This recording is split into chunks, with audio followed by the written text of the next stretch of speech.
con el saludo de Pax abrimos estos trabajos del Centro de Estudios. Pax. Bueno, en el estudio pasado estuvimos hablando un poco de los sueños, pero hay muchas cosas que hablar. Y los sueños están muy relacionados con los mitos. No sé si ustedes sepan eso. O sea, la mitología y el sueño podríamos decir que van juntos, son como hermanos gemelos. ¿Por qué? Porque el mito representa un conocimiento de tipo arquetípico. ¿Ustedes saben quién fue Joseph Campbell? Joseph Campbell se hizo muy famoso porque fue el que asesoró a George Lucas. Fue el que asesoró a George Lucas para hacer la Guerra de las Galaxias. Joseph Campbell fue un estudiante de las religiones que enseñó allá en un colegio de mujeres que se llama el Sarah Lawrence College. Y en Estados Unidos, gracias a que asesoró a Lucas, se empezó a conocer un poco más, aunque él ya era un poco famoso, porque había publicado un libro que por cierto lo tengo, pero no lo hallé ahí entre mis cajas, si no lo hubiera traído. Ahí lo tengo en la casa, pero vete a saber en tanta caja de libros que tengo, no sé dónde estará. Escribió un libro que se llama El héroe de las mil caras. ¿Y por qué? Porque él se dio cuenta de que hay una serie de repetición en todas las mitologías del mismo héroe con diferentes nombres. Y es por eso que cuando estamos hablando el otro día sobre el cristianismo, pues surgen tantos hombres que fueron crucificados, que predicaron durante 3 años y que fueron martirizados y eran redentores y héroes solares. Entonces, de ahí viene el famoso mito de los hombres solares. ¿Por qué? Porque cada mitología, cada cosmología, cada religión tenía uno. Y este señor Joseph Campbell, pues escribió ese libro que se llama El héroe de las mil caras. Y que todas tienen una estructura similar, la historia. Un hombre que sale en busca de conocerse a sí mismo, ¿no? Por ejemplo, ustedes escuchan la historia del Buda, y era un príncipe que su papá había pagado para que lo tuvieran en un castillo y no lo dejaran ver sufrimiento, ni muerte, ni... Vivió una vida como en un paraíso terrenal en el castillo, ¿no? Y el papá lo tenía engañado al hijo porque un sabio, un Richie, le había predecido de que su hijo iba a ser un gran rey o un gran Buda. Entonces el papá, como era rey, pues no quería que fuera Buda, quería que fuera rey, ¿no? Y por eso lo tuvo engañado durante mucho tiempo y hasta se casó y tuvo un hijo con la esposa, pero un día huyó del palacio en su caballo Gandharva y se fue a visitar pues la ciudad, a ver qué es lo que veía, ¿no? ¿Y qué fue lo que encontró?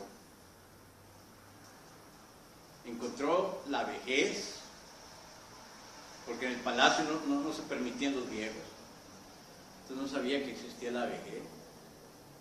Encontró sufrimiento, que la gente sufría, y encontró muertos, que había muertos, ¿no? Se los llevaban al Gata a quemar ahí para... Entonces no sabía que ni existía la muerte. Bueno, esa es la mitología. Históricamente, pues es muy improbable que haya sido una cosa así. Pero, pues para eso sirve la mitología, porque se puede adornar. Se pueden añadir elementos que funcionan como un sueño. El que tenga hojas para ver, que vea, y el que tenga oídos para oír, que oiga. Que oiga, exactamente, ¿no? Pero el caso caso de que la mitología y el sueño tienen muchas analogías, ¿verdad? Y este señor se dio cuenta de eso y empezó a hablar, y en ese tiempo Jung estaba hablando de los arquetipos, y surgió una nueva visión de la religión y de la mitología, y se encontraron a buscar esas analogías. Incluso filmó una película que se llama El héroe. Es un pequeño cortometraje sobre su teoría de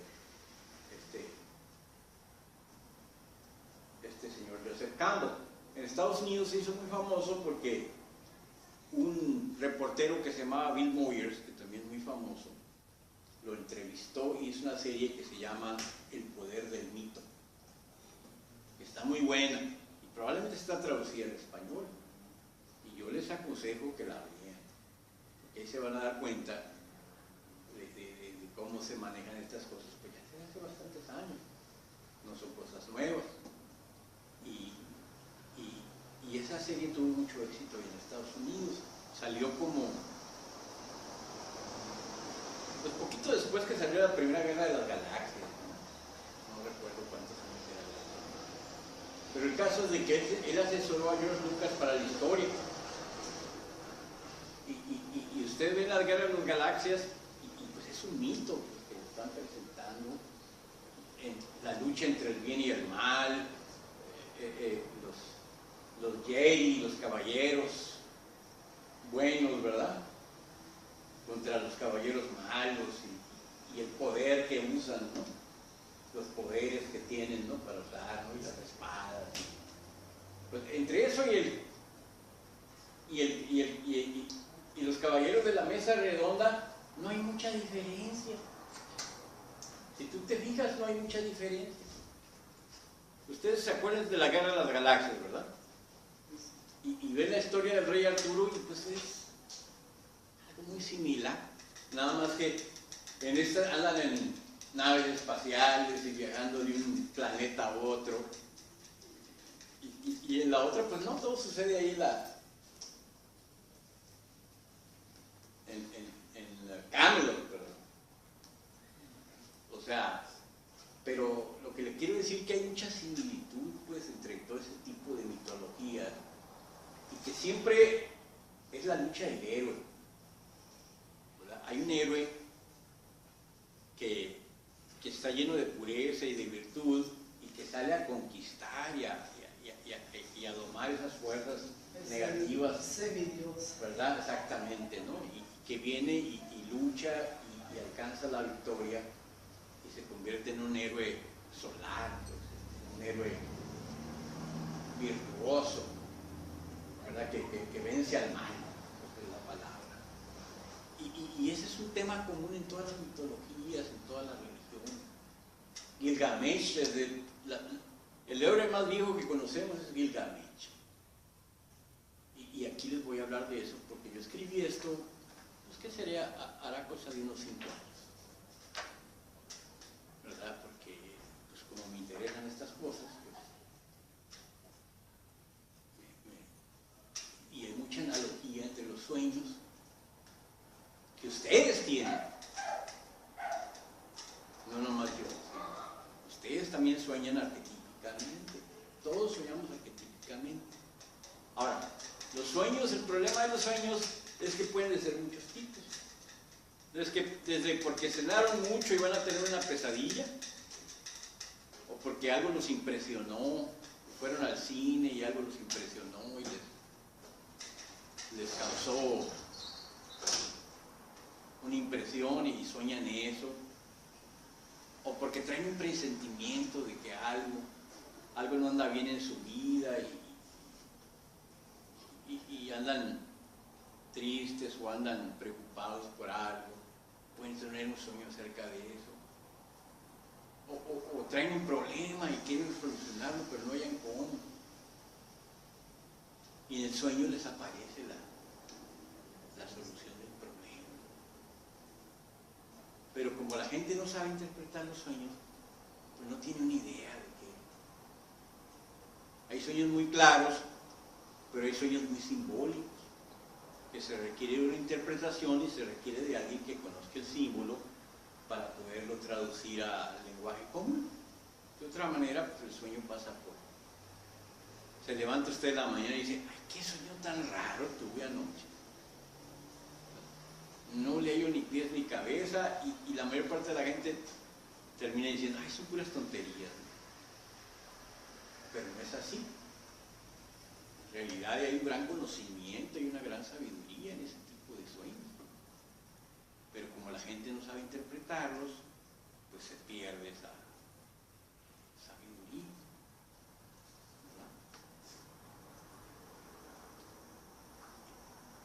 Joseph Campbell escribió esto: los arquetipos por descubrir y asimilar son precisamente los que han inspirado a lo largo de los anales de la cultura humana las imágenes básicas del ritual, la mitología y la visión.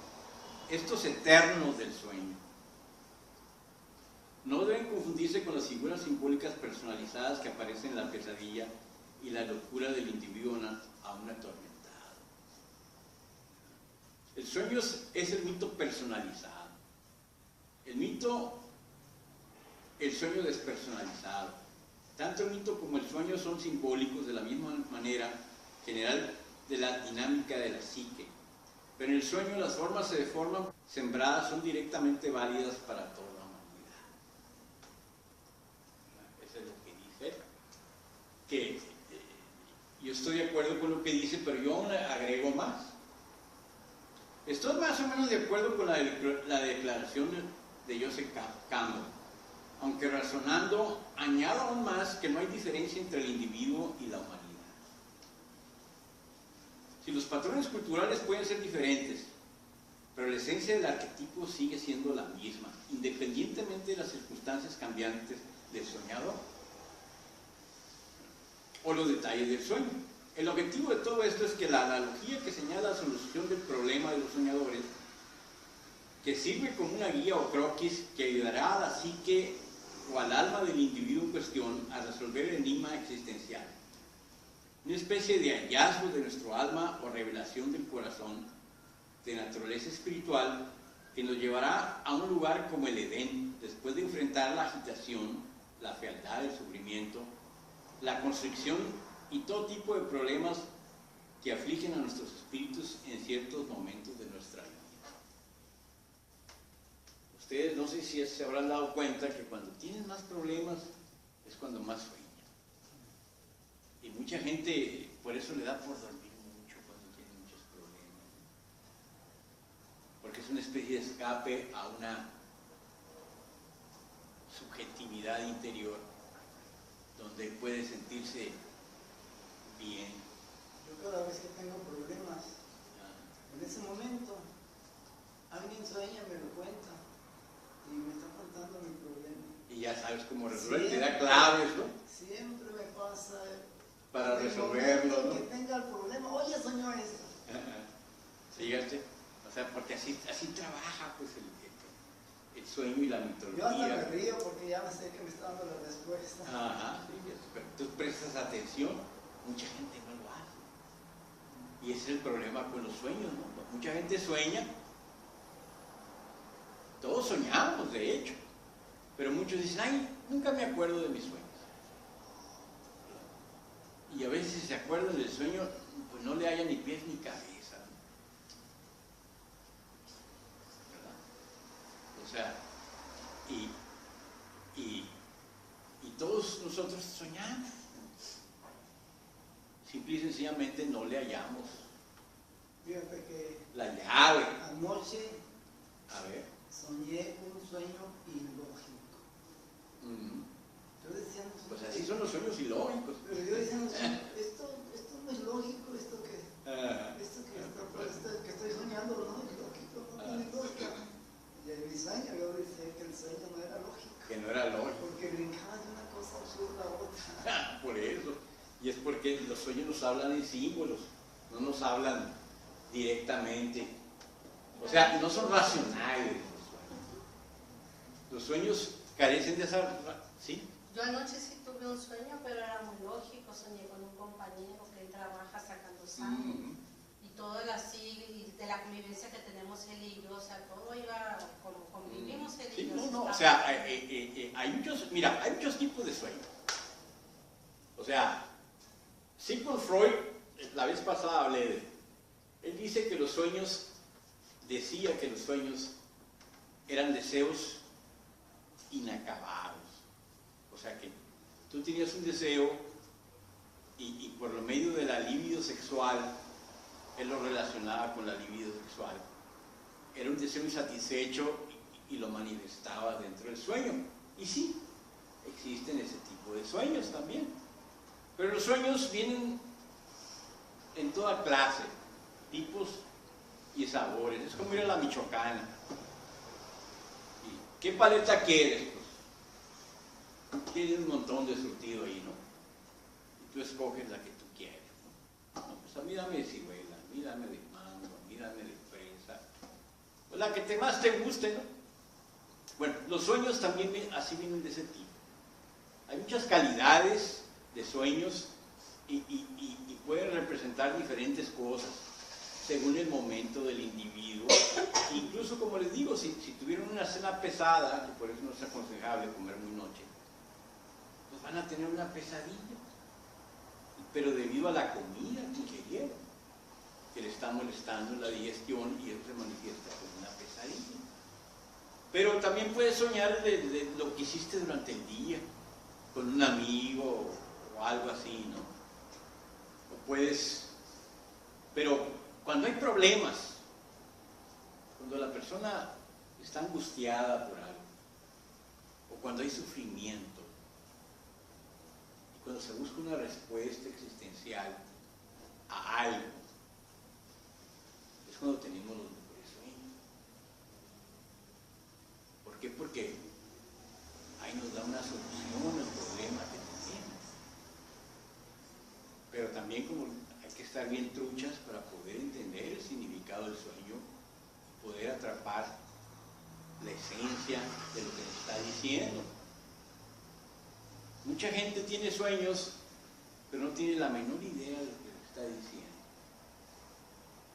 Y hay sueños que tienen uno que batallar con ellos por, no digo días, semanas, tal vez años para poder entender el significado del sueño. ¿Por qué? Porque hay sueños muy difíciles. Yo hace como un par de días tuve dos sueños recurrentes. ¿Qué tiene que ver la Ilíada? Ustedes saben cuál es la Ilíada, ¿no? El que escribió Homero. Nunca la escribió, pero él la recitaba oralmente. ¿Y qué tiene que ver la Ilíada con el corazón de África?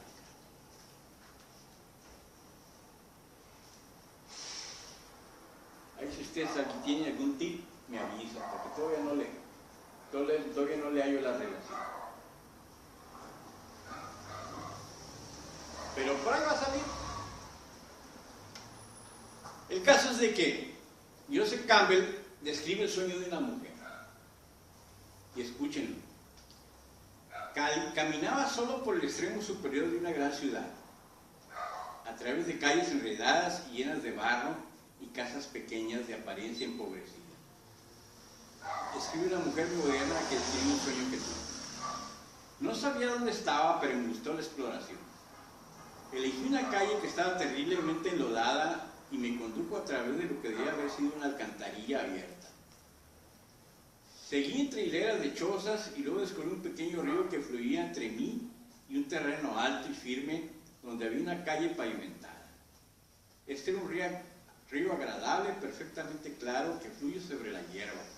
Pude ver la hierba moviéndose bajo el agua. No hay forma de cruzar, así es que fui a una casita y pedí un bote. Un hombre dijo que por supuesto que podría ayudarme a cruzar. Sacó una pequeña caja de madera que puso al borde del río y vi de inmediato que con esta caja podría saltar fácilmente. Sabía que todo el peligro había terminado y quería recompensar al hombre abundantemente. Al pensar en este sueño tengo la clara sensación de que no tenía que ir a donde estaba, sino que podía haber elegido un cómodo paseo por las calles pavimentadas. Había ido al barrio sórdido y fangoso porque prefería la aventura, y como había empezado, tenía que continuar. Cuando pienso en cuán persistente seguía adelante en el sueño, parece como que se supiera que había algo bueno por delante, como ese hermoso río cubierto de hierba y el camino seguro y alto y pavimentado más allá. Pensando en eso, en esos términos, es como la terminación de nacer, más bien de renacer de nuevo en una especie de sentido espiritual. Quizá algunos de nosotros tengamos que pasar por caminos oscuros y tortuosos antes de que podamos encontrar el río de la paz o la carretera al destino del alma.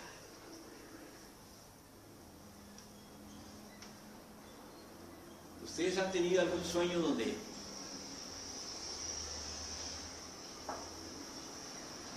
hay ese tipo de cosas? O sociedades. O por ejemplo, ¿quién no ha soñado que tiene ganas de ir al baño y que no hay un lugar donde? Yo cuando tomo mucha agua en la noche. ¿Verdad? Es un ejemplo, ¿no? Claro de eso, ¿no? Y para mí un sueño que he tenido a través de mi vida frecuentemente era cuando viajábamos antes en el camión, ¿no? Y que no había una terminal de baño que estuviera limpia, ¿no? ¿Verdad? Y ese sueño era recurrente, era como una especie de angustia de no tener algún lugar donde hacer una necesidad en paz, pues, ¿no? ¿Por qué? Porque nuestra psique está hecha de esa manera, ¿verdad? Y cuando soñamos ese tipo de cosas, nos está indicando que hay un problema y hay que resolverlo de alguna manera, ¿no? Y por eso tenemos sueños como inundaciones, o que se tapó el caño, ¿verdad? Y ese tipo de cosas suceden porque hay algo que está bloqueando nuestra psique y nos está indicando que hay que buscar pureza, que hay que buscar limpieza, que hay que resolver nuestros problemas para poder enderezarnos y encontrar ese arroyo de agua clara y poder cruzar al otro lado del río. Ahora les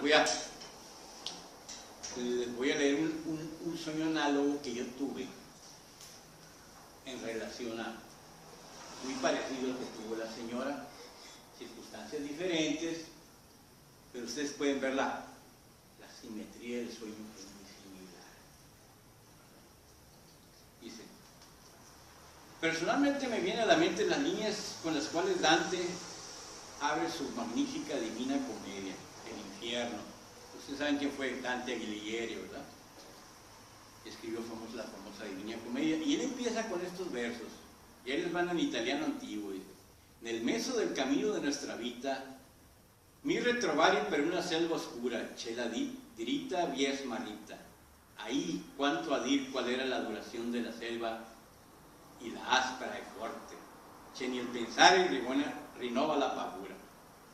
Ahora les voy en español, para que lo entiendan mejor, aunque sí le entendieron algo, ¿no? A mitad del camino de nuestra vida, a mitad del camino de nuestra vida. ¿Cuál es la mitad del camino de nuestra vida? Los gringos le dicen el middle age. O sea, cuando alcanzamos una edad, ya que somos de mediana edad, como eso de los 40 años, ¿verdad? ¿No? Me encontré dentro de un bosque oscuro, porque el camino directo lo había perdido. ¿Verdad? O sea, se desvió del camino recto y por lo tanto se encontraba en una selva oscura, perdido, sin rumbo, ¿no? Ay, yo, ¿qué tan difícil es decir algo? Que era este bosque salvaje, áspero y severo, lo cual en el en el pensamiento mismo me renueva el miedo. Nomás de acordarse de ese lugar, ¿verdad? Le recuerda el temor.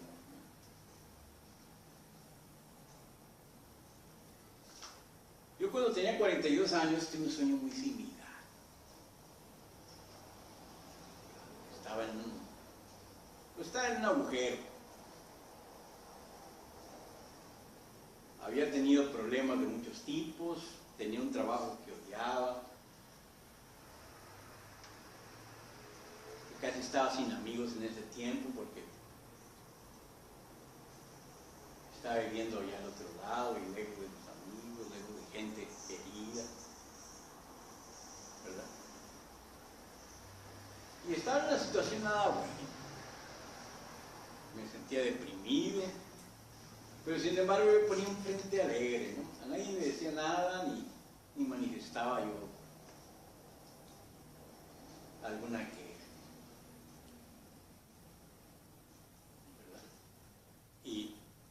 Y estaba dispuesto a afrontar las consecuencias de lo que fuera a pasar y no rajar. Porque yo sabía, yo caí en esto por mi propia, no decisión, sino porque pues como andas perdido, ¿no? Pues vas y te metes en un problema, ¿no? Pero pues tienes que buscar la manera de salir de ahí, ¿no? ¿Verdad? Y a veces tenemos esos momentos de nuestra vida en que nos encontramos solos, sin consejo, y todo parece que está en contra de uno, ¿no? Así como Dante así empieza su infierno. Él escribió el infierno, el purgatorio y el paraíso, que fue a visitarlos en un sueño que fue guiado por dos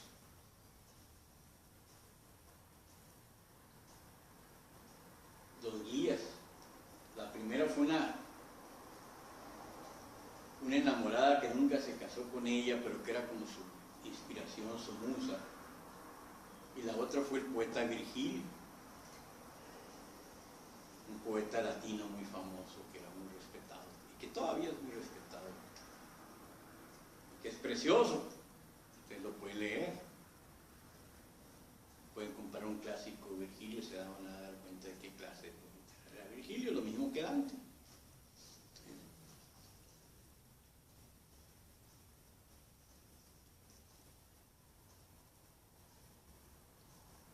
Entonces yo aquí escribí, ¿no? Y cuando escribí todo lo que me estaba pasando y todo eso, que no viene el caso platicárselo porque lo pueden leer aquí. Pero algo estaba claro: yo no tomaría el camino más bajo, ni me amargaría o reprocharía a nadie, y menos a la persona que más daño me había hecho, y no culparía a nadie por mi situación. Pero claro, me estaba muriendo por ella.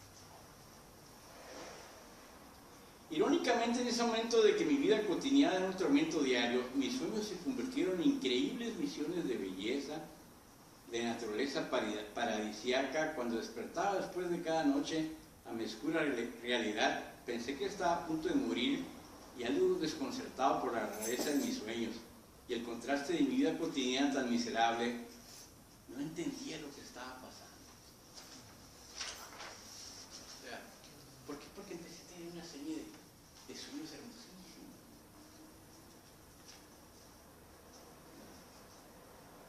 Y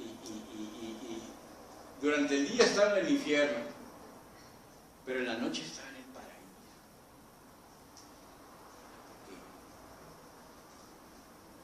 Sueños hermosísimos que tuve. Pero en la noche, antes de mi experiencia climática, soñé que estaba viajando al pueblo natal de mi padre.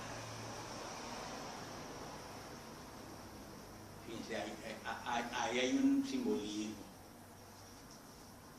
O sea, iba en camino al pueblo de mi padre. Iba manejando en mi carro, ¿verdad? Y de repente me encontré así como unas patrullas unas cuadrillas de trabajo y estaba lloviendo. Y me dijeron, párese, ahí no puedes ir adelante. ¿Y por qué no? Pues es que se acaba de llevar el puente, el agua. Se desbordó y ahorita no puede pasar. Y regrésese mejor, pero no puede pasar. Y yo dije, bueno, pues no puedo pasar, pero voy a ver qué chisme, ¿no? Entonces paré, estacioné el carro ahí a un lado de la carretera y fui ahí donde estaba el puente. Y sí, de hecho vi que el agua se había llevado al puente, ¿no? Pero algo que les tengo que platicar, que durante mi infancia a mí me tocó ver desbordamientos como no tienen ni idea. Yo cuando viajaba con mi papá, pues para empezar, Sinaloa tiene 11 ríos. En Nayarit hay otros 3, 4 ríos más. Y en Sonora otros 2 ríos. Y no creo que no haya visto a uno solo de ellos que no haya estado desbordado a un tiempo u otro, uno u otro año. Era muy común. Las construcciones de los puentes eran muy raquíticas en aquel entonces. No le metían dinero a hacer ningún puente. Y nomás cayó una lluvia un poco fuerte, desbordaba el puente. O sea, poquito, sí, y lo curioso es que el río siempre provoca un remolino, que la que socava es la parte, o sea, viene el agua de esta manera, ¿no? Y este es el puente, ¿no?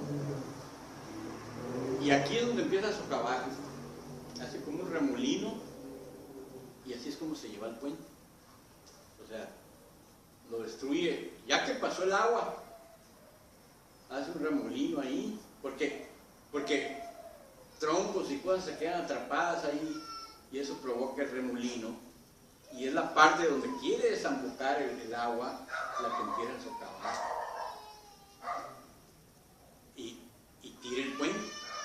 Y eso me tocó de verlo docenas de veces durante mi vida. Pero no eran puentes como los de hoy. Pues no, o sea, eran puentes, como te digo, de esos que... Había veces que íbamos a visitar a una de mis abuelas y había que pasar por los famosos 11 ríos. Y 2 o 3 de ellos estaban desbordados, ¿verdad? Y en uno había que pasar en un pontón.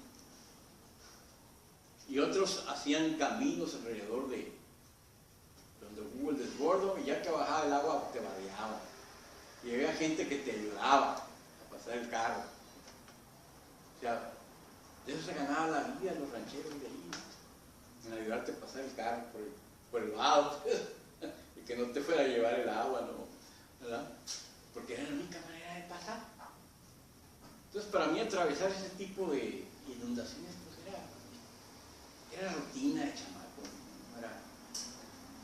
no era una cosa del otro mundo. Lo vi docenas de veces. Entonces yo viendo eso dije, yo puedo hacer esto. Y no sé de dónde saqué haz de cuenta como un cuadro de este tipo, pero era una pintura.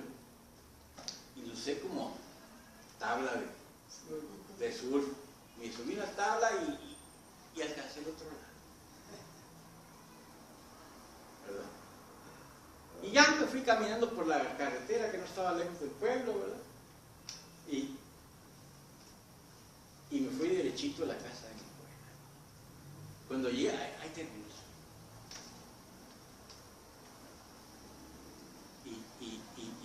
Y como se dan cuenta ustedes, es muy similar al sueño que platicó la señora. ¿Verdad? Y una indicación de sueños bonitos es que ustedes siempre van a ver ríos cristalinos con agua clara y van a ver mucha belleza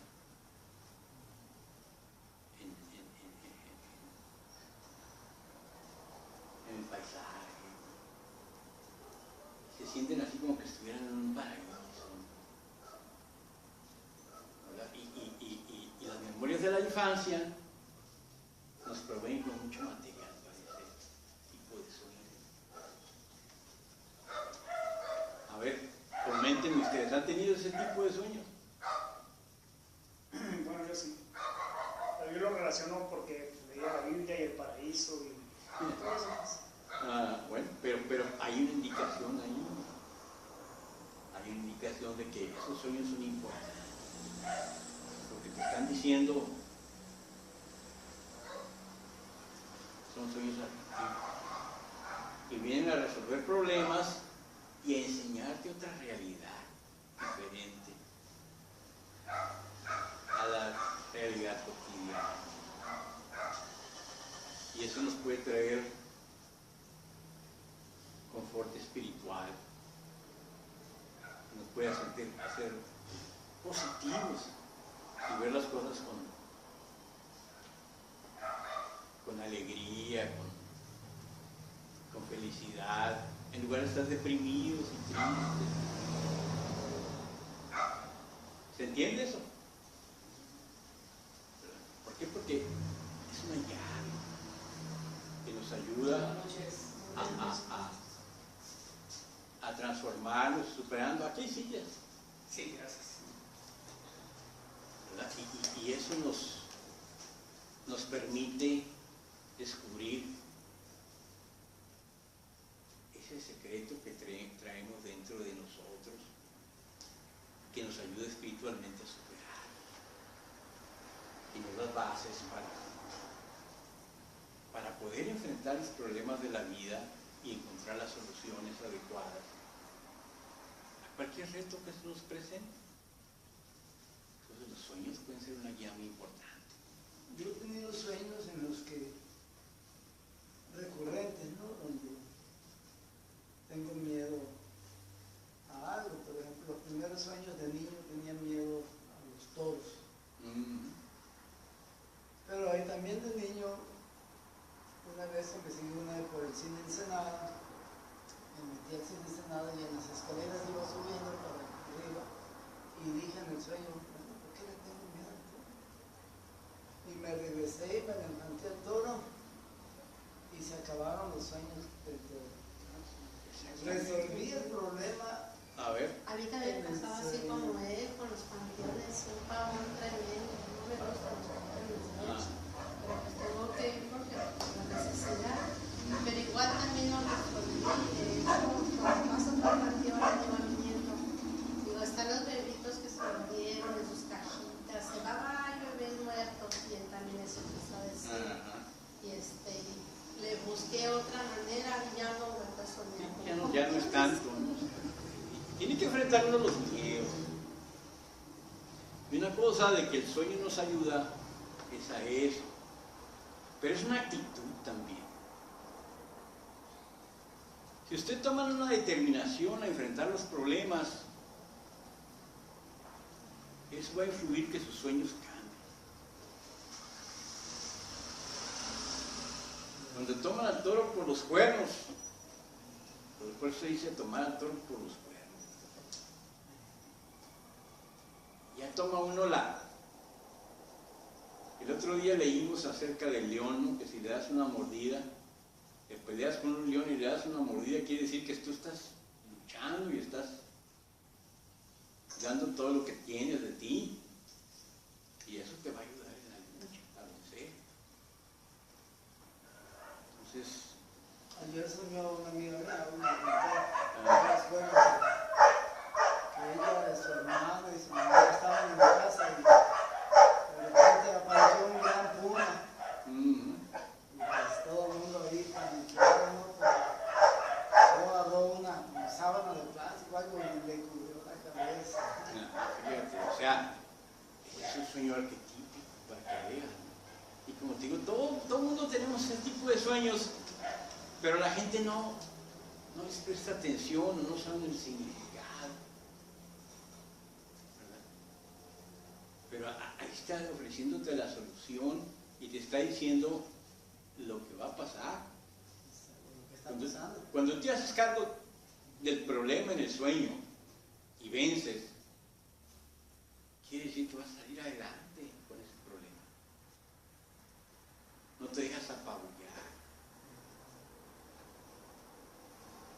otro sueño que a mí me ha pasado cuando tuve muchos problemas. Soñaba que venía la inundación y se llevaba todo. Así han visto una casa como cuando pasa la inundación, todo queda tirado, y cuando entra el agua en la casa, pues, y se desborda, ¿no? Eso es otro sueño que te está diciendo que tu vida está en descontrol y que hay que poner orden, pues. Y son indicaciones que tenemos que prestar atención y darnos cuenta cuál es el problema y tomar medidas para resolverlo, ¿sí? Por ejemplo, el agua tiene que ver siempre con lo emocional, un sueño. Exactamente. Son las emociones. Y el conocimiento, pero si es turbio no está muy claro. Pero si es cristalino, es un conocimiento ya que está en armonía. Pero acuérdate de esto. Por eso es muy importante, donde está Vishuddha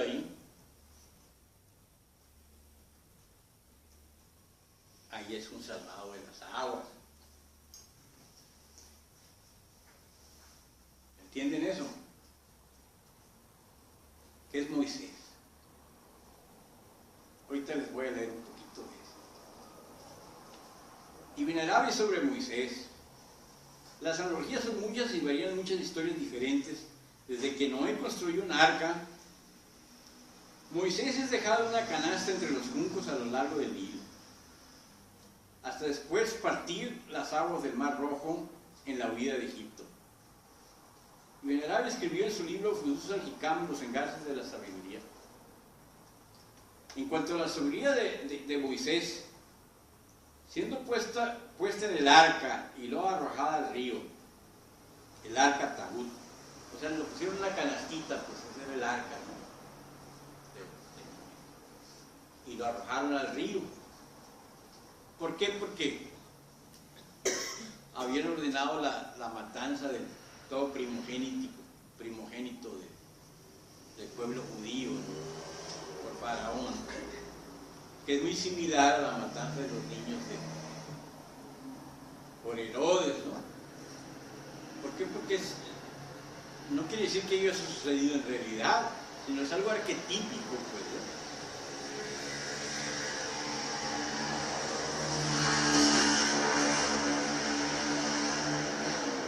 Moisés, siendo puesto en la canastita y luego arrojado al río, es su naturaleza humana, Nasut.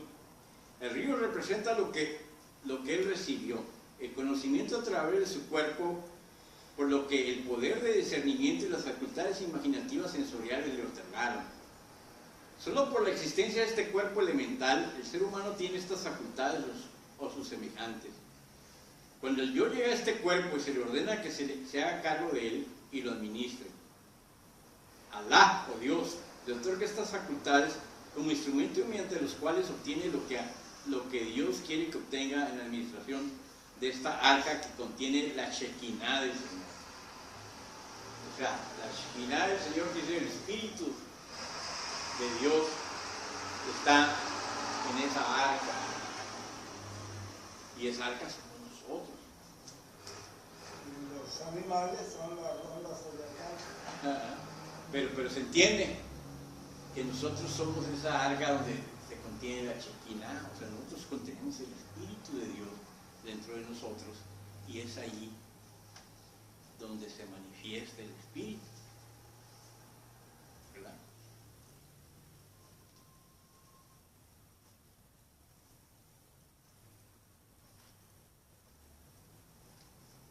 Dios quiere que obtenga en la administración de esta arca que contiene la Shekinah del Señor. Es la transliteración en español de una palabra hebrea que significa morar o asentarse, y denota la morada o asentamiento de la presencia divina de Dios.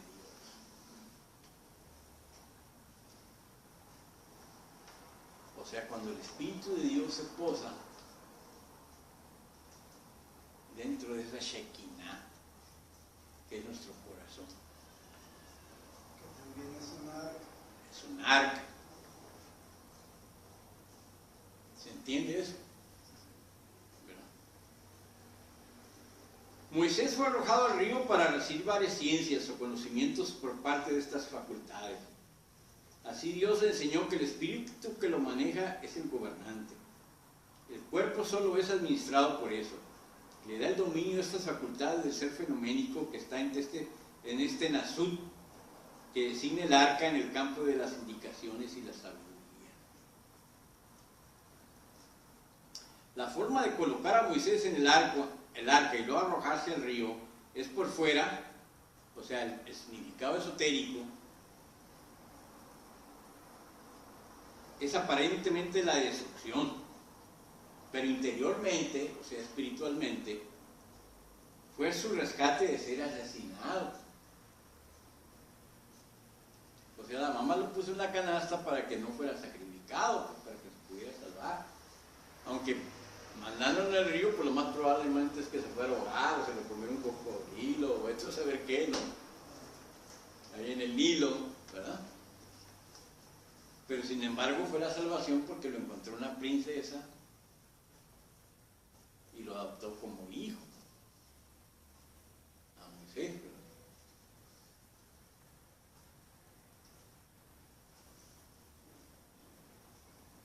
Él fue traído a la vida como el yo es traído a la vida por el conocimiento de la muerte y de la ignorancia. Como Dios dice, es alguien que estaba muerto, es decir, por ignorancia, ¿verdad? Entre paréntesis, y a quien trajimos a la vida con conocimiento y provisto de una luz que caminará entre la gente, que es la orientación. Lo mismo que alguien que está en la oscuridad total, en el desvío no puede salir de ella, es decir, nunca será guiado. En sí mismo el asunto no tiene fin ni se detiene. O sea que lo que está diciendo aquí es que hay personas que son guiadas por Dios y Dios provee los medios, y es por eso que hay que tener fe, porque cuando se tiene fe los medios prevalecen. Cuando no se tiene fe, pues como dice que al final no prevalece, no salen del apuro, pues.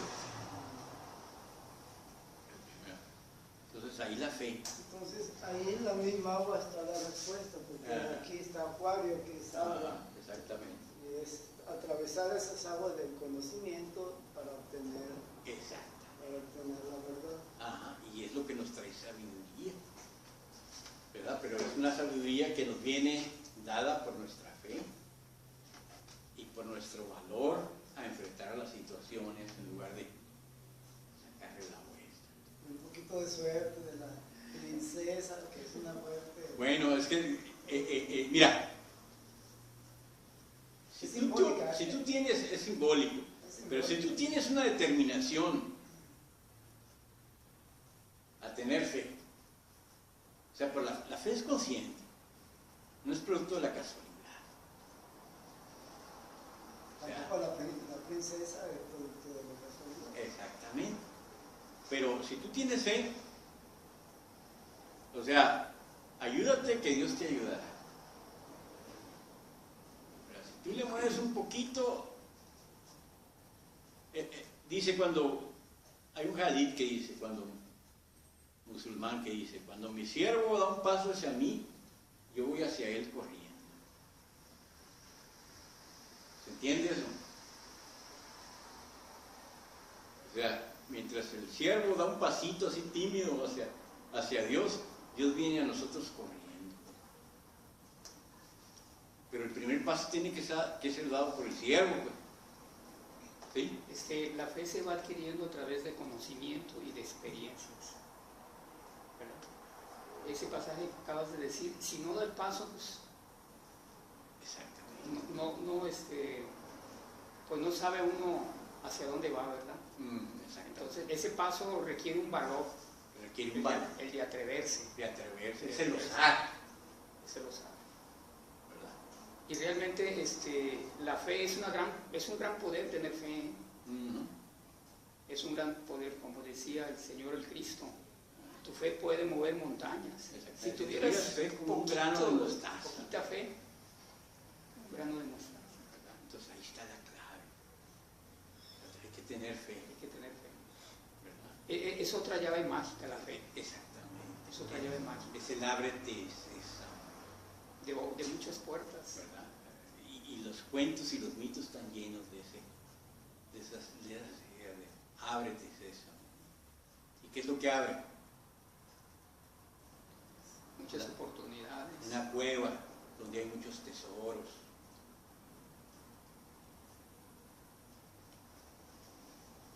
¿Y cuál es esa cueva? Uno mismo. El corazón. Ahí están nuestros tesoros. Ahí está donde nosotros podemos hacernos ricos con lo que ya tenemos. Y no nos damos cuenta. ¿Verdad? Exactamente. O sea, con lo que ya tenemos. O sea, eso todo lo poseemos. Pero lo que muchas veces nos hace falta es la voluntad. ¿Verdad? Y es por eso que la fe requiere de voluntad. Requiere que ustedes tengan ese granito de mostaza. O sea, poquito que den, ese pasito que den. Y entonces viene alguien y les ayuda. Y ese alguien es Dios. Está también, como dice, Puede ser tu pide y vecino. se te dará. Exactamente, ¿no? Por eso dice Jesús, porque cuando yo estuve en el hospital, tú viniste a visitarme, cuando yo tuve hambre, tú me trajiste pan. Y le dicen los apóstoles, pero Señor, nunca hicimos eso por ti. Sí, pero sí. Al más pequeño que ustedes hayan ayudado y hayan hecho por él, es como si lo hubieran hecho a mí mismo.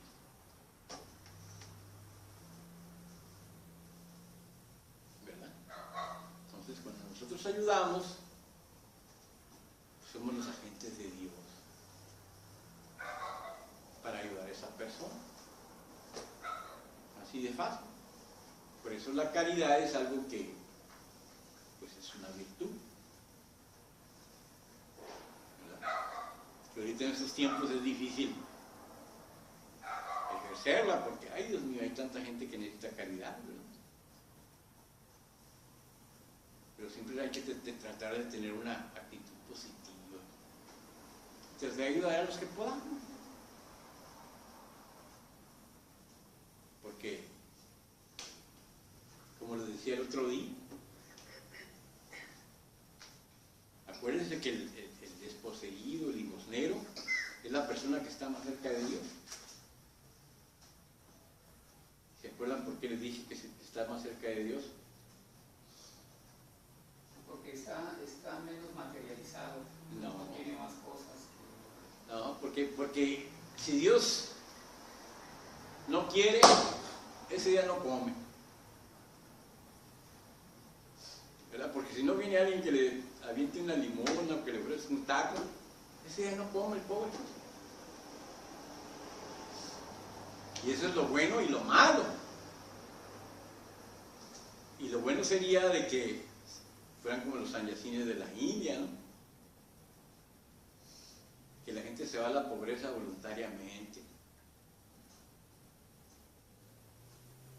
y no tienen nada, que ellos hacen un voto de pobreza y se dedican a ayudar a la gente y a viajar y a rezar y orar y a peregrinar, ¿verdad? Pero ya son hombres sabios, no son limosneros. ¿Verdad? Y aquí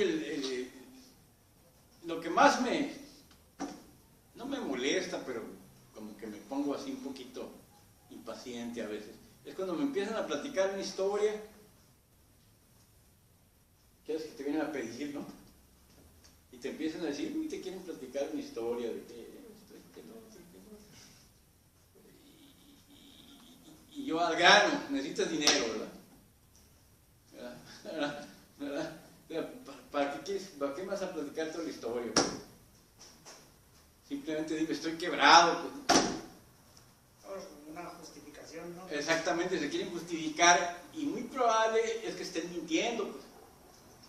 Además, ¿no? O sea, ¿verdad? La están adornando. Le estén adornando, le prometiendo cosas.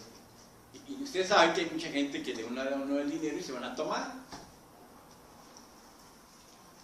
Yo recuerdo que el maestro Estrada decía, siempre que le venían a pedir un alcohólico, déme algo. Esto sacaba, le decía, Carlota, a ver qué traes. Se lo da. Y me acuerdo de una vez venía una persona con eso, pero maestro, pues no ve que esto lo va a ir a tomar. Sí, yo sé, pero ahorita está desesperado porque está crudo. Dice, pero necesita caer hasta el fondo, ya que cae al fondo se va a levantar.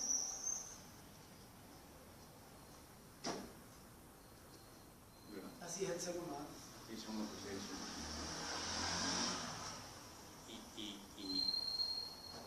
Pero tenemos que poner un poquito de nuestra parte.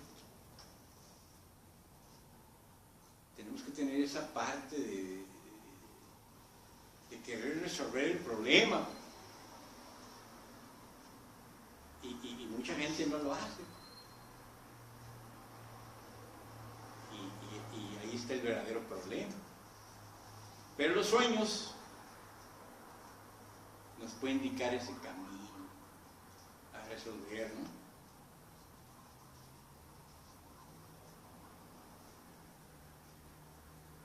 La solución a los enigmas del alma se basa en nuestra disposición a enfrentar los peligros y entregarnos en la misericordia de Dios.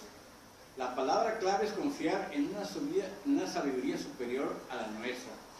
La vida de Moisés ejemplifica el mito del héroe que venció pruebas y tribulaciones y gran peligro, armado de valor, ajeno a su mortalidad, pero confiado en la fe. Romper las construcciones del ego y poder soltar las cosas innecesarias que nos mantienen esclavos en una tierra extranjera, como la historia de Israel en Egipto. Una gran analogía para el alma esclavizada a una existencia material, sin ver su tierra prometida que fluye con la simbólica leche espiritual y miel para el alma.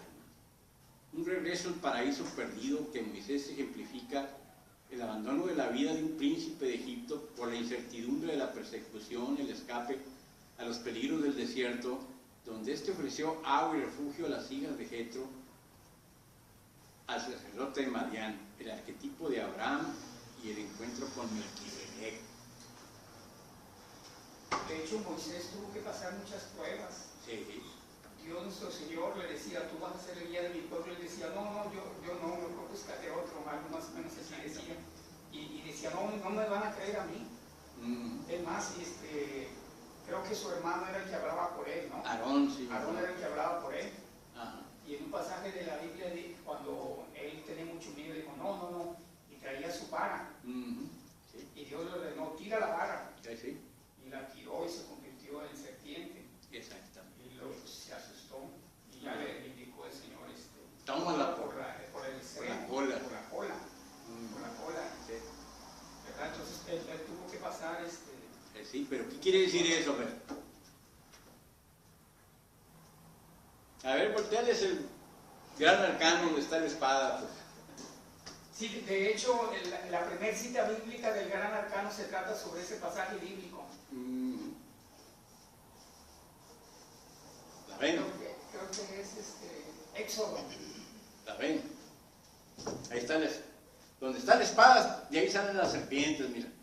Sí, de hecho, Éxodo, capítulo 5, versículos 3 y 4. Capítulo 4. A ver, mira, la voy a mostrar aquí. Capítulo 4, versículo 3 y 4. Para que se vea en el video y la gente se vea. Se menciona lo que les comentaba de que Moisés, de que Dios nuestro Señor le dijo, tira la vara. ¿Se ve ahí? Sí, sí.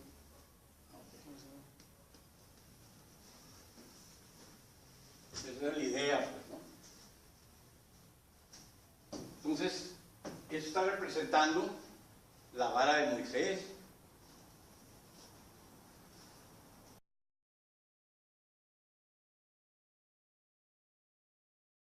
Y eso representa la vara de Moisés, y como nosotros sabemos, es el dominio del Kundalini,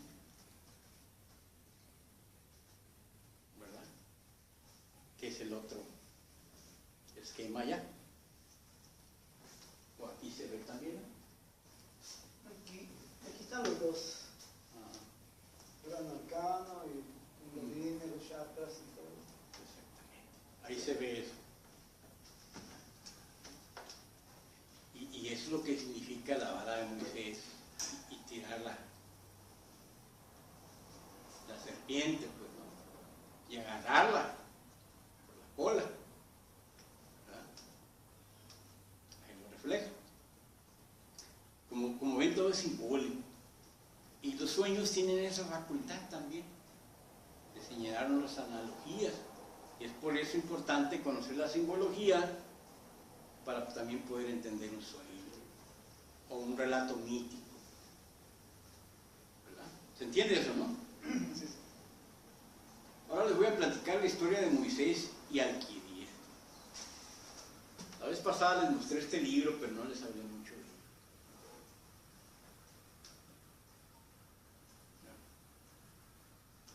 Este libro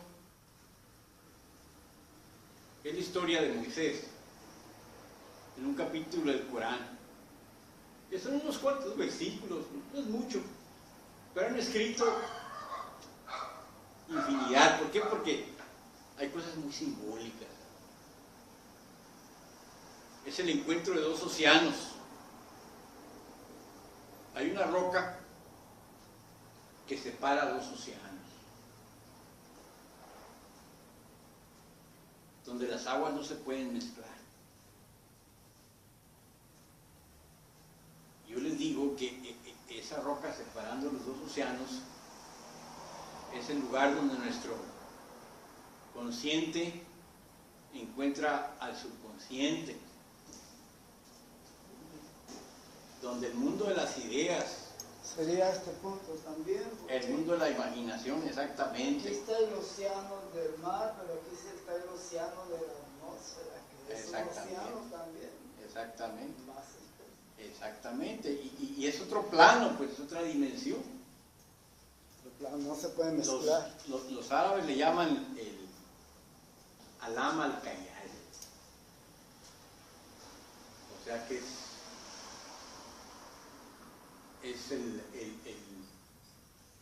nosotros como le decimos en español, así que o en inglés dice the Neverland, como la tierra del Peter Pan, ¿te acuerdas? Se llamaba Neverland, ¿no? O sea, o nunca tierra, ¿no? O sea, la tierra que no existe, pues, pero que existe en nuestras imaginaciones. Y el mundo de los sueños es esa tierra, el Alam al Cayal, donde se juntan los dos océanos, pero uno no puede traspasar al otro. El niño vive en el mundo en Peter Pan, en el mundo de De la fantasía. fantasía, Y lo dejamos ese mundo cuando somos adultos, ¿no? exactamente. Pero nosotros tenemos acceso a ese mundo durante el sueño. Y es donde podemos ver esa conexión, encontrar esas analogías. Entonces, por eso que el sueño es tan importante, porque nos sirve como una guía, es como un mapa que tenemos. ¿Verdad? ¿Para qué? Para llegar a un punto. De donde Alicia en el País de la Maravilla se entra a ese mundo. Exactamente. Pues todos los cuentos tienen esa finalidad. Que Blancanieves y los 7 enanos, que la Bella Durmiente. ¿Cuánto cuento? Alicia en el País de las Maravillas. Y todos, Pinocho. Y todos nos están platicando una historia similar. Si ustedes la examinan, se van a dar cuenta de que nos está dando la clave y la llave para entrar a ese mundo. Alibaba y los 40 ladrones.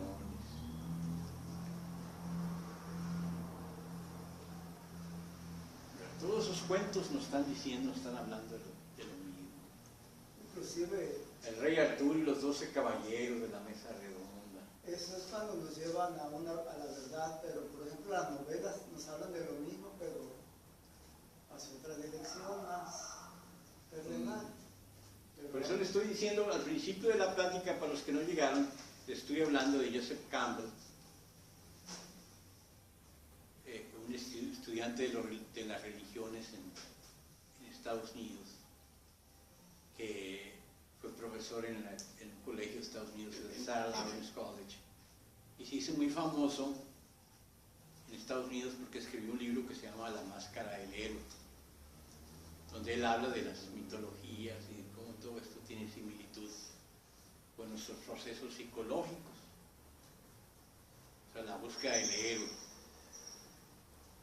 Y él fue el que aconsejó a George Lucas cuando hizo la serie de la Guerra de las Galaxias.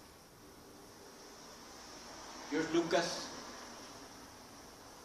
tenía un rancho en California que se llama el Skywalker Ranch, y ahí hicieron una serie de entrevistas a Joseph Campbell, un periodista muy famoso, Bill Moyers, y eso lo pueden ver en YouTube, probablemente está en español, y se llama El Poder del Mito. Si ustedes quieren, apunten ahí Joseph Campbell, El Poder del Mito. Y tuvo mucho éxito eso allá en Estados Unidos. Y Joseph Campbell se volvió muy conocido por esa serie que hicieron. Y si ustedes ven las películas La Guerra de las Galaxias, pues se dan cuenta de que es la historia que está practicando Joseph Campbell.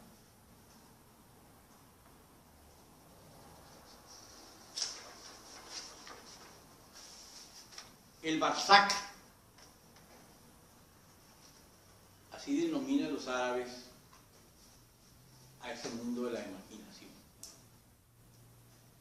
Hablando del poder del mito, hoy escuché ahí en YouTube, una maestra me enseñó que escogieron a unos alumnos para hacer un experimento de índole psicológica. Primero hicieron un examen para ver el nivel de una escuela, el nivel de que estaban en inteligencia de los alumnos, y todos salieron más o menos estándar. Luego escogieron unos cuantos alumnos al azar, seleccionados, y crearon un mito de ellos, falso. Y dijeron a los profesores que eran alumnos muy inteligentes, que les dieron una serie de datos falsos, crearon un mito de esas personas. Y dejaron que la educación continuara. Al cabo de un tiempo vuelven a hacer el examen y las personas que escogieron todas habían crecido todo, porque el mito se mete en la mente de las personas y los maestros que no sabían los empiezan a tratar de otra manera, les dan otro trato y entonces fíjate cómo influyó eso, ¿no? Para componer. Cómo influye en las creencias de las personas. De la gente. Uno no sabe, pero todos los mitos que conocemos nos han influenciado de alguna manera. Ya puede ser positivamente o a veces negativamente. Pues sí, por eso hay que tener buenos mitos. Claro. Y buenas ideas y por eso les digo que nosotros tenemos que poner de nuestra parte un poco. Tenemos que dar ese pequeño paso, ¿verdad? La cosa es hacerlo. El problema es que la gente muchas veces toma una actitud negativa y no se quiere salir del hoyo, ¿verdad? Y uno los tiene que empujar y sacar a jalones del hoyo a veces, y a veces ni quieren salir, se regresan, ¿verdad? Porque es algo que tiene que salir de adentro del corazón de uno para poder afrontar ese tipo de cosas y dar un pequeño paso. Y se puede ir fortaleciendo, es un ejercicio que se va haciendo, ¿no? Es como usted que nunca camina, ¿no? Pues el primer día no va a querer correr el maratón, primero darle una vuelta a la cuadra, ¿no? Y cada día pues le agarra 2 cuadras, 3, 4, ¿no? Pero al cabo de un tiempo usted va a estar corriendo el maratón. Pero es algo que se tiene que llegar paso a paso. ¿Y qué es lo que impulsa? La fe que tiene. La fe que tienes y la voluntad. Y es un trabajo, ¿no? Porque nada es fácil. Pero si no tiene esa fe, si no tiene esa voluntad, pues no se logra. Así de fácil, ¿no? ¿Mande? Se dice, en la Cábala se dice que la distancia entre nosotros y todas las cosas, hay espacio, hay tiempo y hay movimiento. Exacto. Si queremos hacer algo, tenemos que vencer todo eso. Tenemos que vencer esa inercia. Esa inercia. ¿Verdad? Sí. La unión de los dos mares es un basac, es algo que separa otras dos cosas sin unir nunca al otro lado. Una línea como la que separa la luz de la sombra, una conocida, la otra no conocida. Un existente de otra no existente. Un plano consciente de un plano onírico. Una puerta, un pasaje a un mundo imaginario donde el coincidencia opositorum, ¿sabes lo que quiere decir eso? O sea, los pares de opuestos se unen.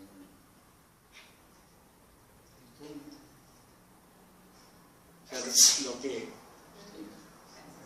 lo que está en los extremos y lo más lejos de uno del otro, ahí se unen. O sea, usted puede salir infinitamente hacia el espacio, pero como el espacio es curvo, va a llegar un momento que usted regrese al lugar de partida. ¿Se entiende eso? ¿Verdad? Entonces, ese es el coincidencia opositor. Entonces, en este lugar donde existen los sueños, es donde sucede eso. ¿Verdad? Y eso se manifiesta en la mitología de varias maneras.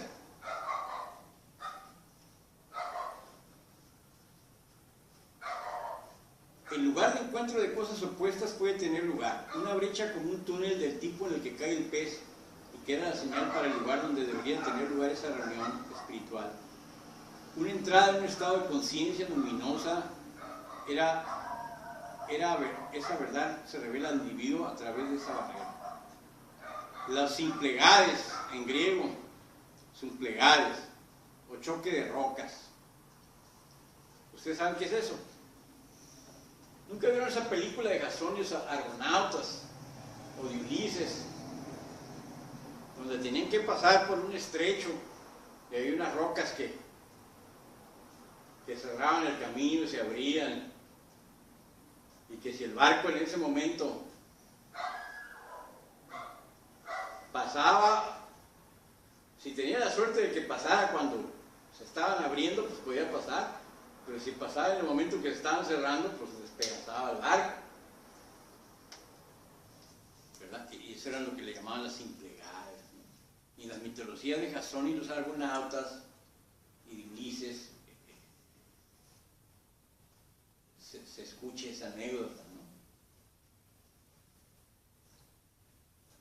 Los chamanes son un par de rocas en el mar Bósforo que cerraban al azar. Un mito común a través del mundo en diferentes culturas. El individuo, el chamán, busca la revelación de la naturaleza espiritual en cuanto a los dilemas que puede enfrentar al traspasar la puerta de un plano a otro. Entonces, es ese plano donde estamos conscientes. Pero el chamán, ¿saben lo que es un chamán, no? Que nosotros le llamamos un curandero, un brujo, o en fin, ¿no? El chamán usa cierta sustancia para entrar a esos planos. A esos planos, o un ritual, ¿no? O una danza, o algo que lo ponga en una situación estática. Ellos a través de la danza o de una bebida psicotrópica o de un método donde sufren. ¿Sí? Bueno, hace poquito estaba leyendo sobre los sueños. Digo, cuando los primeros hombres soñaban. Entonces, ellos veían que en el sueño pues tenían contacto con sus antepasados. Entonces decían que el sueño pues era un estado donde podrías entrar en el mundo de los muertos y Exactamente. convivir con ellos. Tomar sabiduría de ellos. Y por eso fue que en los funerales pues le ponían cuanta cosa para llevarse al otro mundo, ¿no? Porque Mm. no hubiera carencias, Sí, sí, sí. o se defendieran. Ajá. Entonces, eso fue lo que- Era una cultura animista, pero sin embargo, ¿sí? De hecho, mi padre me enseñó que cuando yo soñaba algo 3 veces idéntico, me estaba dando una respuesta a los problemas o lo que yo buscaba. Y otra de las cosas era que me podía comunicar a través de los muertos, con los muertos a través de los sueños. Mi hermana soñó cuando tenía 6 años que esa noche moría mi abuelo, y esa noche murió mi abuelo efectivamente, y de ahí él no se puso a platicar. A través de los años, con no una, ni 2, ni 3 personas, yo les he dicho, si te quieres comunicar con la persona que quieres tanto y no puedes porque ya no está viva, medita y piensa que vas a soñar con ella. Y me han dicho más de 3, 4 personas que lo han hecho y han podido comunicarse y resolver ese problema, pero a través de los sueños. A través de los sueños, exactamente. Y esas son las implegadas, pues esas rocas que, la famosa cueva de Aladino, ¿no? De ábrete, sésamo, ¿no? ¿Verdad? Este señor Ibn Sirrin es un musulmán que era muy bueno para interpretar los sueños, muy famoso allá en el mundo islámico. Una vez vino una semana antes de morir, vino una mujer y le dijo, tuve un sueño, y la persona me dijo en el sueño, dice, ve y platícaselo a Ibn Sirrin a ver qué te dice.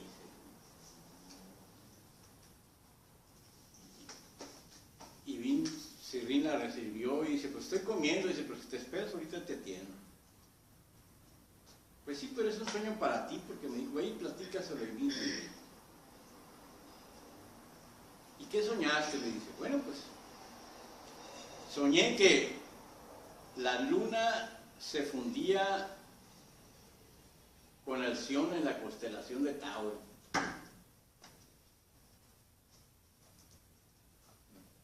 Y Ibn Sirrin se quedó. Y dice, eso significa que en 7 días voy a morir. ¿Por qué? Porque Ibn Sirrin también era astrólogo y sabía que la luna iba a hacer conjunción en 7 días en Tauro con la estrella Alción. Y sí, a los 7 días se murió. Es un ejemplo de un sueño profético. Está hablando de ese paso para dar, pues, de los muchos que hay. Pero yo tengo otro escrito que hice acerca de los chamanes,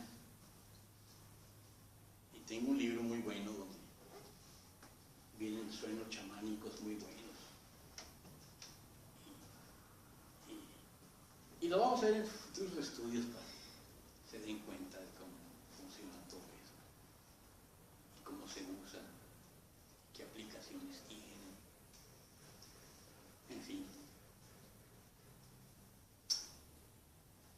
Gilgamesh, las aguas de la muerte y la planta sagrada de la vida eterna.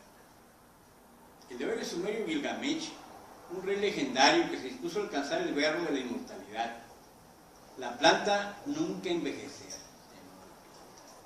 Después de haber pasado a salvo los leones que protegen las estribaciones y los escorpiones que minan las montañas celestiales, vino en medio de las montañas a un jardín paradisiaco de flores y frutas y piedras preciosas.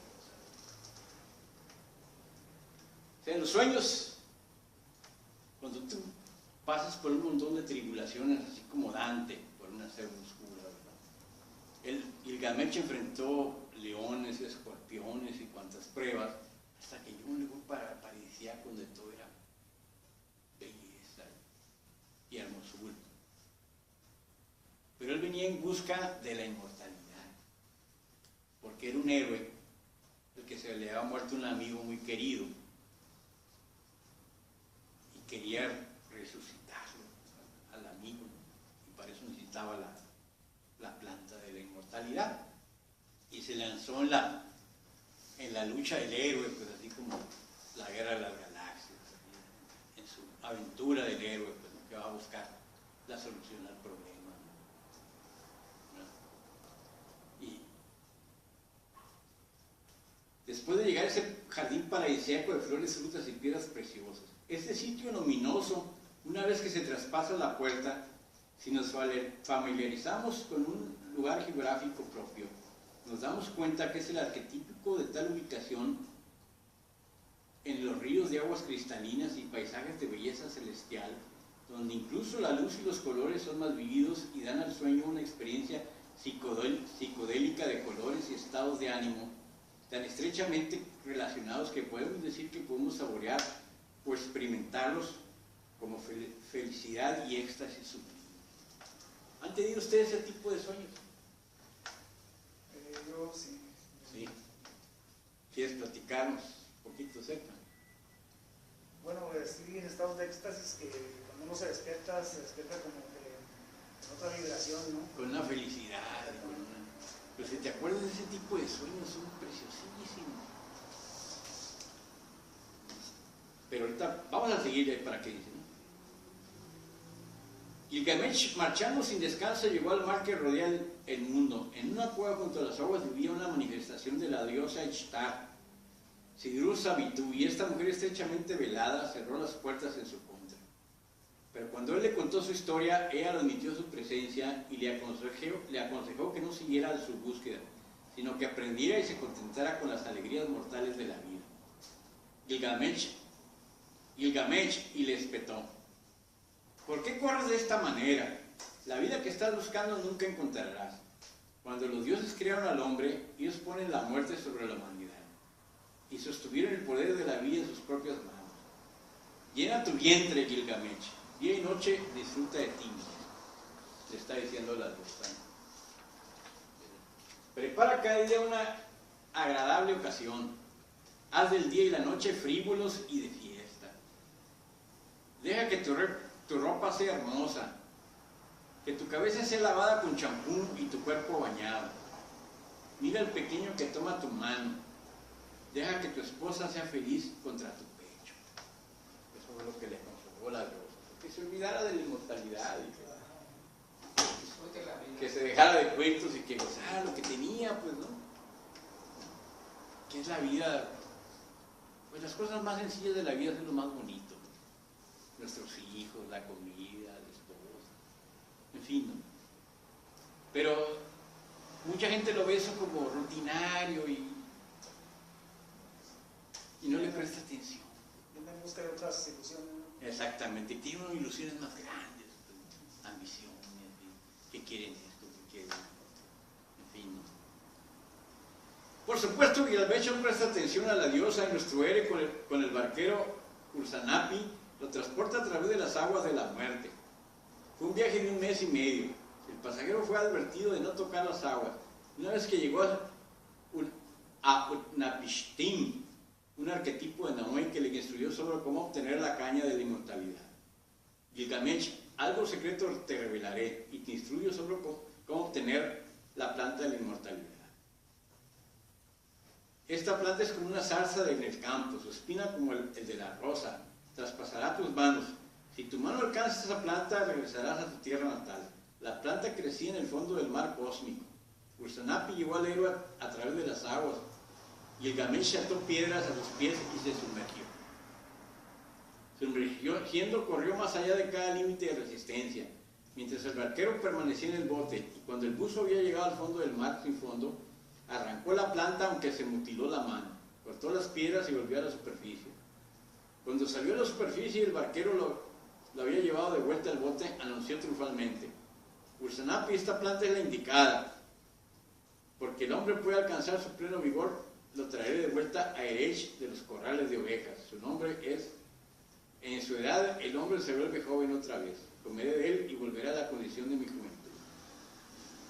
Pero lo irónico fue de que porque se quedó muy cansado de las del esfuerzo, el mes y medio que pasó en la lancha y todo eso.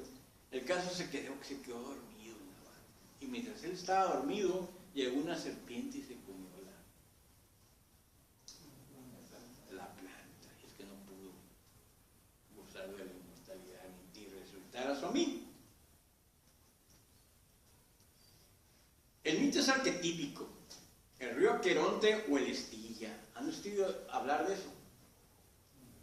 Los griegos, cuando se morían, supuestamente, tú llegabas a un lugar donde existía un río y había un barquero que era Aqueronte. Y tú tenías que llevar una moneda de oro para darle para que te pasara al otro lado. Y era el reino de los muertos. O el reino de Plutón. Imagínense tenerle que pagar al barquero porque te lleve al infierno. Bueno, en fin, ¿no? En todas partes. Pero los egipcios tenían ese tipo de pensamiento. Y en México también. El mito es arquetípico. Algunos años antes de leer esta historia, pero después de mi sueño de la inundación, soñé que estaba en una costa paradisiaca, con un hermoso... Este es un sueño que yo tuve hace unos años. Y me encontraba en este sueño como que llegué volando ahí, no sé cómo, porque lo vi desde arriba y vi un bosque muy bonito abajo. Y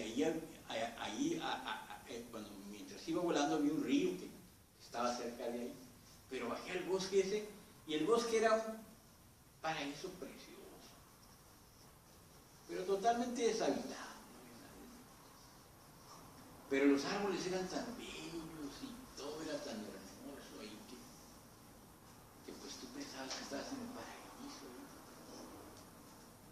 Pero como me acordé del río que había visto, ¿verdad? Quería ir a ver al río. Y llegué caminando al río y vi que era un río bastante ancho, bastante... Sí, el río era con aguas cristalinas, muy hermoso y todo. Y dije, voy a nadar. Entonces me quité esa ropa, la puse ahí en una roca, ¿verdad? Y me aventé clavado al agua cristalina. Y estaba el agua pero fresca y hermosa. Y empecé a nadar al otro orilla. Y estaba bastante retirado, ¿no? Estaba lejos de la otra orilla. Pero como eso que yo hacía de chamaco, pues me hizo fácil. Y voy nadando. Y todo en el... Hasta que por fin llegué a la otra orilla. Pero salí a la otra orilla y la orilla no era tan bonita. Estaba feo, pero no era un lugar especial. Y empecé a ver y de repente empezó a llegar gente ahí. Y me preguntaron, ¿qué haces aquí? ¿De dónde vienes? No, pues acaba de cruzar el río y vine a curiosear aquí a ver qué había. Y empezó a llegar más gente, ¿no? Entonces quedaron, ¿cómo que cruzaste el río? Todo el mundo me dijo, ¿cómo que cruzaste el río? No lo podían creer, ¿no? Es que ese río no se puede cruzar. Pues, ¿cómo que no se puede cruzar? Lo acabo de cruzar ahorita. Y es más, digo, como empezó a llegar más gente, yo me sentí un poco incómodo porque estaba desnudo. Y empezó a llegar más gente, ¿no? Y todo el mundo pasándose el mitote. Dice que acaba de cruzar el río. ¿Tú sabes? Y se me hizo raro eso, pues, ¿no? Y dije, y es más, yo me voy a regresar porque tengo que ir por mi ropa, pues, ¿no? ¿Verdad?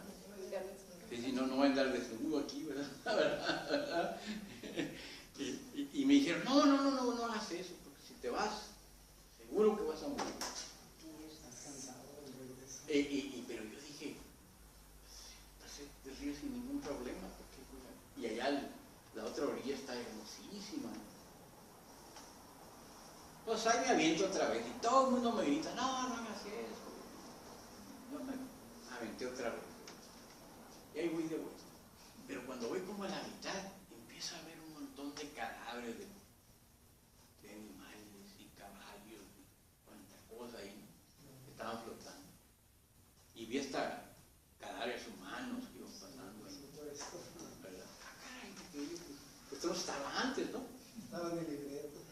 no estaba en el libreto, pero pues ahí voy nadando entre los cadáveres, los despojos que había ahí, ¿no?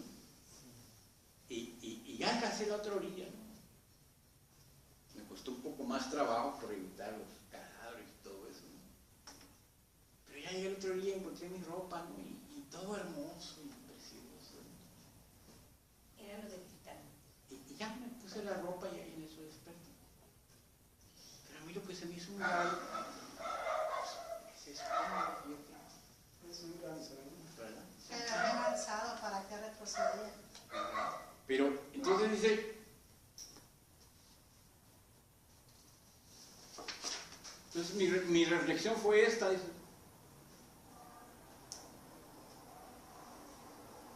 ya ahí describo cómo regresé, ¿verdad? Dice, no tardé en comprender el significado del sueño, había estado en el umbral de la vida y la muerte, una especie de cruce del río Queronte o la laguna Estigia.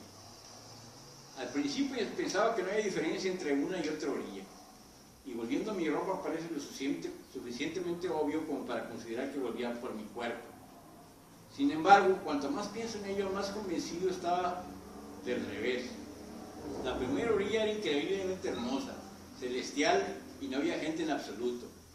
El hecho de que las aguas eran cristalinas y no contaminadas por cadáveres, además de por qué los muertos deberían de temer a la muerte.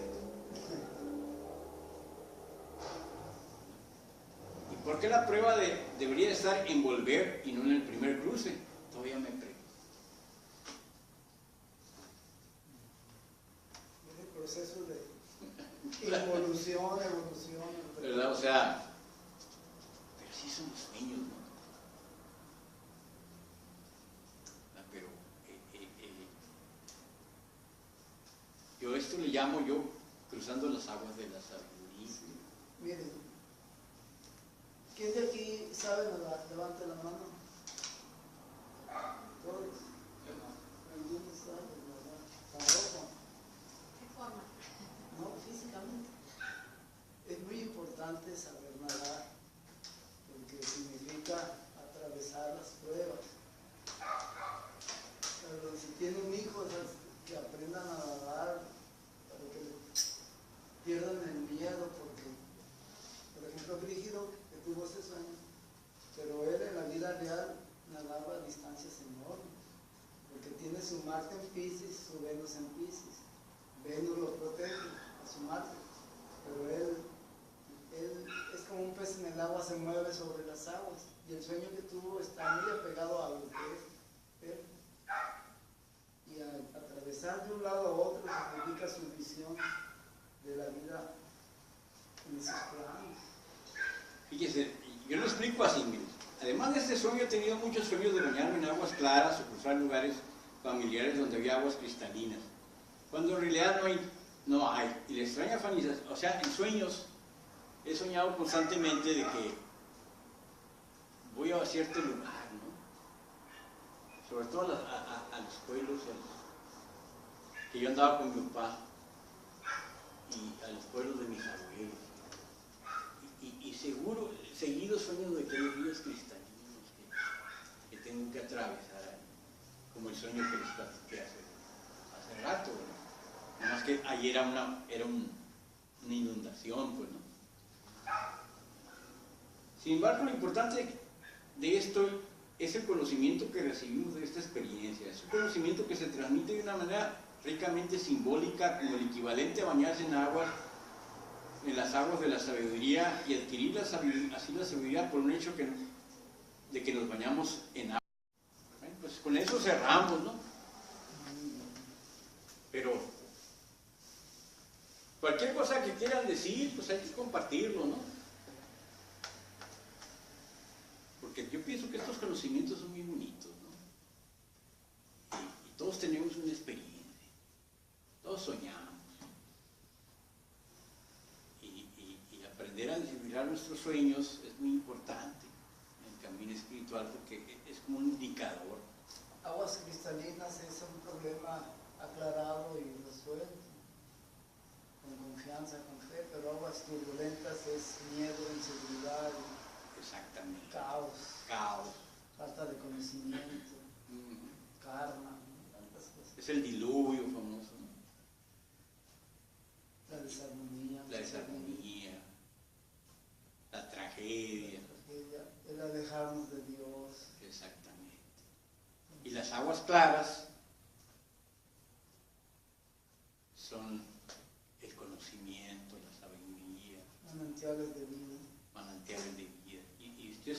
la Biblia está llena de imágenes de aguas claras y de recibir. Nuestro corazón tiene que ser una fuente de aguas vivas. Se menciona en la Biblia constantemente.